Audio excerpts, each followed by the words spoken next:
అన్నమయ కోశం అంటే అన్నమయ కోశ శుద్ధి కోసం ఆహార ధర్మాలు మాట్లాడుకున్నాంగా. సమయానికి తినాలి, ఉదయం 8 మధ్యాహ్నం అలాగా సమయం ఉంది.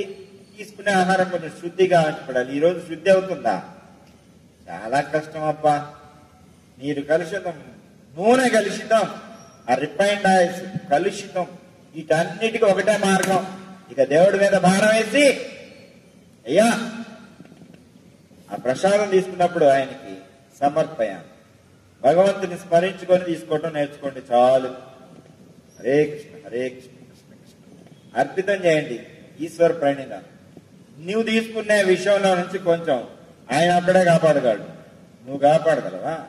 నీ లోపల నువ్వు అరిగిస్తున్నావా? లోపల ఎంజాయ్స్ నువ్వు ఇస్తున్నావా? లోపల గుండె నువ్వు ఆడిస్తున్నావా? నువ్వు ఆడిస్తావా? సో అన్నమయం, ప్రాణమయం అంటే ప్రాణాయామం ద్వారా శుద్ధి గావించబడుతుంది. మనోమయం ధ్యానం ద్వారా శుద్ధి గావించబడుతుంది. ధ్యానం పరిచయం చేశానా లేదా మీకు? ఇక విజ్ఞానమయం. ప్రతిరోజు ఒక మంచి మాట చెప్తున్నారు సార్, అదే విజ్ఞానం. ప్రతిరోజు ఏదో ఒక జబ్బు గురించి ఏదో ఒక వాక్కు గురించి చెప్తున్నాను, అది విజ్ఞానం. జ్ఞానమయం అంటే, విజ్ఞానమయం అంటే వింటుంటారు వదిలేస్తారు, అది జ్ఞానం. విజ్ఞానం అంటే తీసుకున్నది తీసుకున్నట్లు పాటించాలి. కొంచెమన్నా పాటించడం మొదలు పెట్టాలి. ప్రారంభిస్తేనే కదా. ప్రతాప్ సింగ్ మారిన ఎవరు మారిన, వాల్మీకి బందిపోటు తెలుసా? వాల్మీకి చరిత్ర. ఆయన మహాకవి అయ్యాడు మార్పు మొదలైన తర్వాత. ఇప్పుడు ఆ కావ్యమే రామాయణం. రామాయణం జరిగింది.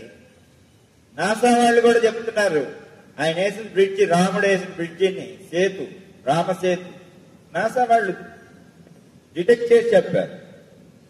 రామాయణం అనేది ఒక స్టోరీ. ఆయన మానవుడే మహానుభావుడయ్యాడు, భగవాన్ శ్రీరాముడయ్యాడు. అంతే, మానవుడే. ఒక గొప్ప రాజు ఎలా పరిపాలించాలి, ధర్మంగా ఎలా ఉండాలి, ధర్మబద్ధంగా ఎలా బ్రతకాలి, తండ్రి మాటను ఎలా వినాలి, సోదరుల్ని ఎలా గౌరవించాలి, నా సీటు కోసం సోదరుల్ని, తల్లుల్ని, తండ్రుల్ని చంపేయాలా, వదిలేసాడు రాజ్యాన్ని ఒక్క మాట. అవునా కదా? ఇది ధర్మం చెప్పేది అంతే రామాయణం. మళ్ళీ అక్కడికి వెళ్తే పెద్ద సబ్జెక్ట్, తర్వాత మాట, మనకు సమయం లేదు.